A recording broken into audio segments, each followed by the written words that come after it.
S ನೋಡಿ, ಶಾಲೆಗಳು priority ಅಲ್ವಾ? ಆ ಶಾಲೆಗಳು ಪ್ರಿಯಾರಿಟಿ ಅಲ್ವಾ? ಸೊ ಶಾಲೆಗಳಿಗೆ, ಎಲ್ಲಾ ಶಾಲೆಗಳಿಗೆ, ರಾಜ್ಯದಂತ ಇರುವಂತಹ ಎಲ್ಲಾ ಶಾಲೆಗಳಿಗೂ ಕೂಡ ಅದು ಮಕ್ಕಳು ಬಿಸಿಯೂಟ ಮಾಡುವಂತಹ ಶಾಲೆಗಳಿಗೆ ಪ್ರಿಯಾರಿಟಿ ಬೇಸಿಸ್ ಅಲ್ಲಿ ಗ್ಯಾಸ್ ಸಪ್ಲೈ ಮಾಡಬೇಕು. ಈಗ ಹೋಗಿ ಸೌದೆ ತಂದು ಮಾಡುವಷ್ಟು ಅದು ಶಾಲೆಗಳಲ್ಲಿ ಏನ್ ಚಂದ ಅದು. ಈ ಪರಿಸ್ಥಿತಿ ಬರಬಾರ್ದು ಶಾಲೆಗಳಿಗೆ. ಶಿಕ್ಷಣ ಸಚಿವರು ಮತ್ತು ಕ್ಷೇತ್ರ ಶಿಕ್ಷಣಾಧಿಕಾರಿಗಳು ಈ ಬಗ್ಗೆ ಗಮನ ಹರಿಸಬೇಕು. ಒಂದು ಫ್ಯಾಕ್ಟ್ ಚೆಕ್ ಮಾಡಬೇಕು, ಎಲ್ಲೆಲ್ಲಿ ಈ ರೀತಿಯಾದಂತಹ ಪರಿಸ್ಥಿತಿ ಇದೆ ಅಲ್ಲಿ ಪ್ರಯಾರಿಟಿ ಬೇಸಿಸ್ ಅಲ್ಲಿ ಗ್ಯಾಸ್ ಸಪ್ಲೈಗೆ ಬೇಕಾದಂತ ಕ್ರಮಗಳನ್ನ ಸರ್ಕಾರ ತೆಗೆದುಕೊಳ್ಬೇಕು. ಇದು ನಿಜಕ್ಕೂ ಕೂಡ ತುಂಬಾ ನೆಸೆಸಿಟಿ ಇರುವಂತದ್ದು. ಶಾಲೆಗೆ ಬರುವಂತ ಮಕ್ಕಳು ಹಸಿದ ಹೊಟ್ಟೆಯಲ್ಲಿ ಹೋದ್ರೆ ಯಾರಿಗಾದ್ರೂ ಹೊಟ್ಟೆ ಉರಿಯುತ್ತಿಲ್ಲ. ಇದು ಹಾವೇರಿಯಿಂದ ಬರ್ತಾ ಇರುವಂತಹ ದೃಶ್ಯಗಳು. ಇನ್ನು ಮೂರನೇ ದೃಶ್ಯಕ್ಕೆ ಹೋಗೋಣ ವೀಕ್ಷಕರೇ. ಮೂರನೇ ದೃಶ್ಯ ನೆಲಮಂಗಲದಿಂದ ಬರ್ತಾ ಇರುವಂತಹ ದೃಶ್ಯ. ಸೊ ನೆಲಮಂಗಲದ ದೃಶ್ಯ ಏನು ಅಂತಂದ್ರೆ, ಆಸ್ಪತ್ರೆಗಳಲ್ಲಿ ರೋಗಿಗಳಿಗೆ ಊಟ ಕೊಡುವಂತಹ ಕ್ಯಾಂಟೀನ್ ಅಲ್ಲಿ ಗ್ಯಾಸ್ ಇಲ್ಲ. ನೆಲಮಂಗಲದ ಆಸ್ಪತ್ರೆಯಲ್ಲಿ ಬಾಣಂತಿಯರು ಇರ್ತಾರೆ, ವೃದ್ಧರಿರ್ತಾರೆ, ಮಕ್ಕಳಿರ್ತಾರೆ, ಇನ್ನು BP ಶುಗರ್ ಪೇಷಂಟ್ಸ್ ಇರ್ತಾರೆ. ಸರಿಯಾದ ಸಮಯಕ್ಕೆ ಊಟ ಮಾಡಬೇಕಾದಂತಹ ಪರಿಸ್ಥಿತಿಯಲ್ಲಿ ಇರ್ತಾರೆ.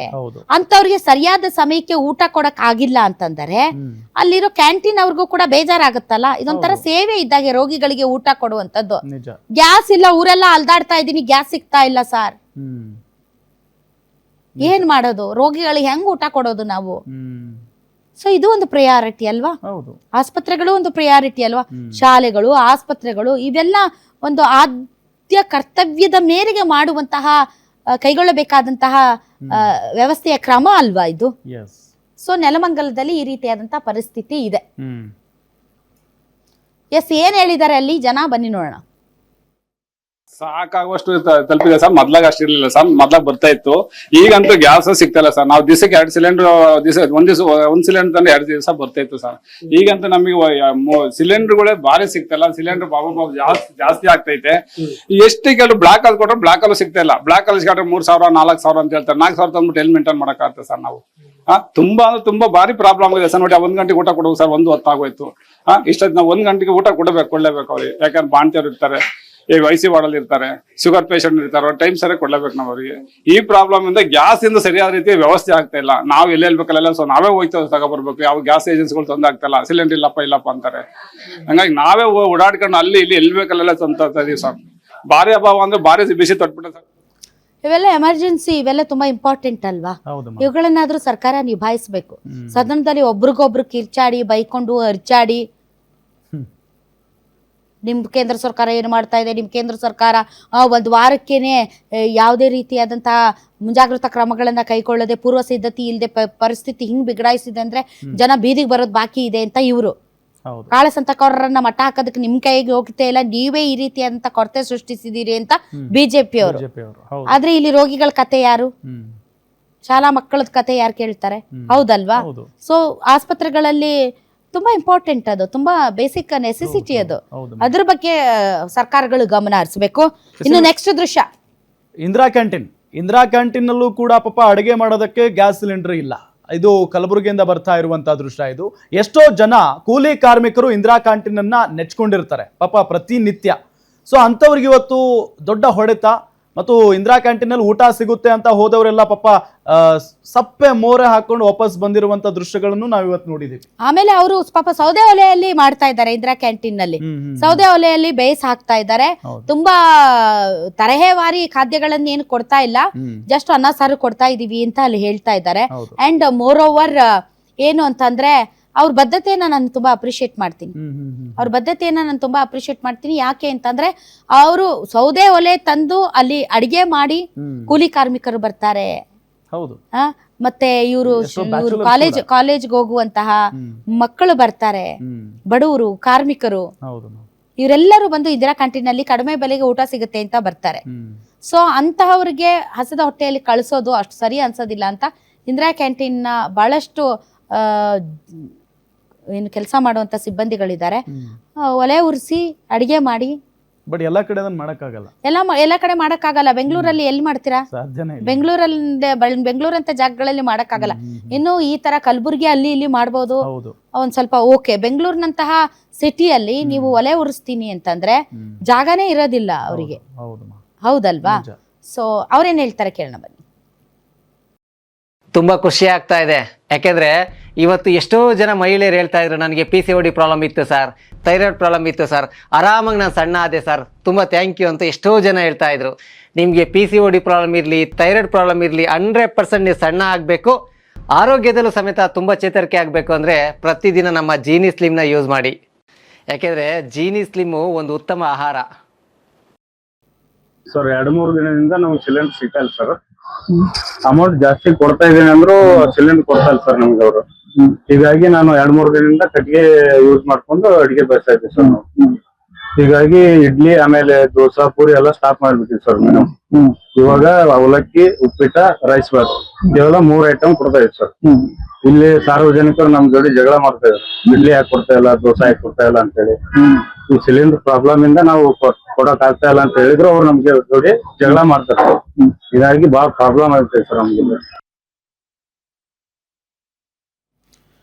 ಇನ್ನು ಚಿಕ್ಕಬಳ್ಳಾಪುರದಿಂದ ಬರ್ತಾ ಇರುವಂತಹ ದೃಶ್ಯವನ್ನ ನಾವು ಗಮನಿಸೋಣ. CNG ಸಿಗದೆ ಪಾಪ ಆಟೋ ಡ್ರೈವರ್ಗಳು ಶಾಕ್ ಆಗ್ಬಿಟ್ಟಿದ್ದಾರೆ. ಪ್ರತಿನಿತ್ಯ ಅವರು ಆಟೋ ಓಡಿಸಿದ್ರೇನೆ ಅವ್ರ ಜೀವನ. ನೋಡಿದ್ರೆ ಇವತ್ತು CNG ಸಿಕ್ಕಿಲ್ಲ ಅವರಿಗೆ. ಹಾಗಾಗಿ CNG ಪಂಪ್ಗಳ ಮುಂದೆ ಹೋಗಿ ನಿಂತ್ಕೊಂಡ್ಬಿಟ್ಟಿದ್ರು. ಕೆಲವೊಂದಿಷ್ಟು ಕಡೆ ಪಾಪ ಅವರೇ ಜಗಳ ಮಾಡ್ತಾ ಇದ್ದಾರೆ, ಕಣ್ಣೀರು ಹಾಕೊಂಡು ಹೋಗಿದ್ದಾರೆ.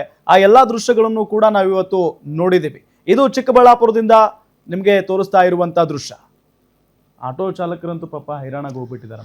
ಹೌದು, CNG ಗ್ಯಾಸ್ ಬೆಲೆ ಕೂಡ ಜಾಸ್ತಿ ಆಗಿದೆ. ದಿನಕ್ಕೆ 400 ರೂಪಾಯಿ ಕಮಾಯಿ ಮಾಡ್ತೀವಿ, ಅದರಲ್ಲೇ 200-220 ರೂಪಾಯಿ ನಾವು ಇದಕ್ಕೆ ಗ್ಯಾಸ್ಗೆನೆ ಕೊಟ್ರೆ ನಾವೇನ್ ಮಾಡೋಣ? ಹೌದು, ಮನೆಗೆ ಏನ್ ತಗೊಂಡು ಹೋಗೋಣ? ಜೀವನ ಹೆಂಗ್ ಮಾಡೋಣ ಅನ್ನೋದು ಈಗ ಒಂದು ಆಟೋ ಚಾಲಕರ ಗೋಳು. ಎಲ್ಲರಿಗೂ ಹೊಡ್ತಾ ಬಿದ್ದೀವಿ. ನಾನು ನಿನ್ನೆ ಹೇಳ್ತಾ ಇರುವಾಗೆ ಈ ಲಾಕ್ಡೌನ್ ಟೈಮ್ ಅಲ್ಲಿ ಹೆಂಗೆ ಪರದಾಡ್ತಾ ಇದ್ರು ಜನ, ಅಂತಹ ಪರದಾಡುವಂತಹ ಪರಿಸ್ಥಿತಿಗೆ ಇನ್ನೂ ಹೋಗಿಲ್ಲ. ಬಟ್ ಅದರ ಮುನ್ಸೂಚನೆ ಸಿಗ್ತಾ ಇದೆ. ಬಟ್ ಪರಿಸ್ಥಿತಿ ಸರಿ ಹೋದ್ರೆ ಸರಿ. ನೋಡಿ ಯಾವ ತರ ಆಟೋಗಳು ಸಾಲುಗಟ್ಟಿ ನಿಂತಿವೆ. ಹೌದು.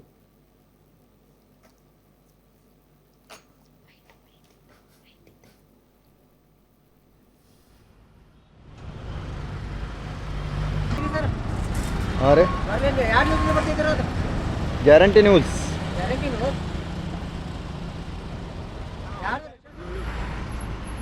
ಇವಾಗ ಗ್ಯಾಸ್ ಇಂದಾನೆ ಜಾಸ್ತಿ ತೊಂದರೆ ಆಗ್ತಾ ಇರೋದು. ಇವಾಗ ಅಡಿಗೆ ಅನಿಲ ಕೂಡ 60 ರೂಪಾಯಿ ಹಚ್ತಿದ್ದಾರೆ, ಅಂದ್ರೆ 14 kg 60 ರೂಪಾಯಿ ಹಚ್ತಿದ್ದಾರೆ. ಇದು ನಮಗೆ 1 kg 1 ಲೀಟ್ರ್, ಇದು ಲೀಟ್ರ್ ಒಂದು ಕೆಜಿಗೆ 2 ಲೀಟ್ರ್ ಬರುತ್ತೆ. 1.5 ಲೀಟ್ರ್ 1.5 ಲೀಟ್ರ್ ಬರುತ್ತೆ.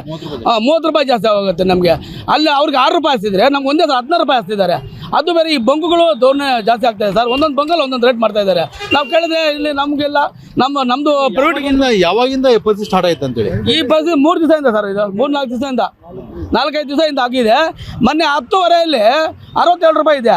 ಮತ್ತೆ 11 ಗಂಟೆಯಲ್ಲಿ ಹೋಗಿದ್ರೆ 77 ರೂಪಾಯಿ ಮಾಡಿದ್ದಾರೆ. ಯಾಕೆ ಸರ್ ಹಿಂಗೆ ಮಾಡಿದ್ದಾರೆ ಅಂದರೆ ನಮ್ಗೆ ಗೊತ್ತಿಲ್ಲ ಸರ್. ಅದು ಗೌರ್ಮೆಂಟಿಂದ ಮಾಡಿರೋದು ಅಂತ ಸರ್. ಗೌರ್ಮೆಂಟ್ ಹೆಂಗೆ ಮಾಡುತ್ತೆ, ನಾವು ಯಾಕೆ ಫಸ್ಟ್ ಏನು ಮಾಡ್ತಾ ಇದ್ರು ಅಂದರೆ ತಿಂಗಳು ಒಂದ್ಸರಿ ಹಚ್ತಾ ಇದ್ರು, ಇದಾಗ ತಿಂಗಳು ಒಂದ್ಸರಿ ಇಳಿಸ್ತಾ ಇದ್ರು. ಏನೋ ಇಳಿದ್ರೆ 1 ರೂಪಾಯಿ 50 ಪೈಸೆ ಇಳಿತಾ ಇತ್ತು, ಹತ್ತಿದ್ರೆ 2 ರೂಪಾಯಿ 2.5 ಹತ್ತಾ ಇತ್ತು. ಗ್ಯಾಸ್ ಸಿಗ್ತಾ ಇಲ್ಲ ಇಲ್ಲಿ. ಸಾಯಂಕಾಲವರೆಗೂ 400 ರೂಪಾಯಿ ಅಂದರೆ ಗ್ಯಾಸ್ಗೆ 200-250 ಹೋದ್ರೆ ಇನ್ನು 150 ರೂಪಾಯಿ ಎತ್ಕೊಂಡೋಗಿ ಏನು ಮಾಡೋದು ನಾವು?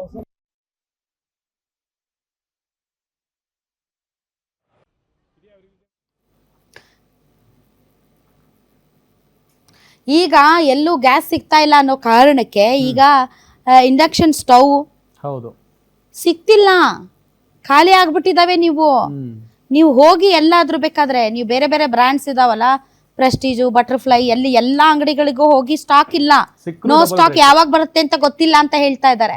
ಸೊ ಎಲ್ಲರೂ ಈ ರೀತಿಯಾದಂತ ಇಂಡಕ್ಷನ್ ಸ್ಟವ್ ಮತ್ತು ಸೌದೆಗೆ ಮುಗಿ ಬೀಳ್ತಾ ಇದ್ದಾರೆ. ಸೌದೆಗೂ ಈಗ ಸಿಕ್ಕಾಪಟ್ಟೆ ಡಿಮಾಂಡ್ ಆಗೋಗ್ಬಿಟ್ಟಿದೆ. ಸೌದೆನೂ ಕೂಡ ಬಹಳ ಕಡೆ ಸ್ಟಾಕ್ ಇಲ್ಲ. ಕರೆಕ್ಟ್.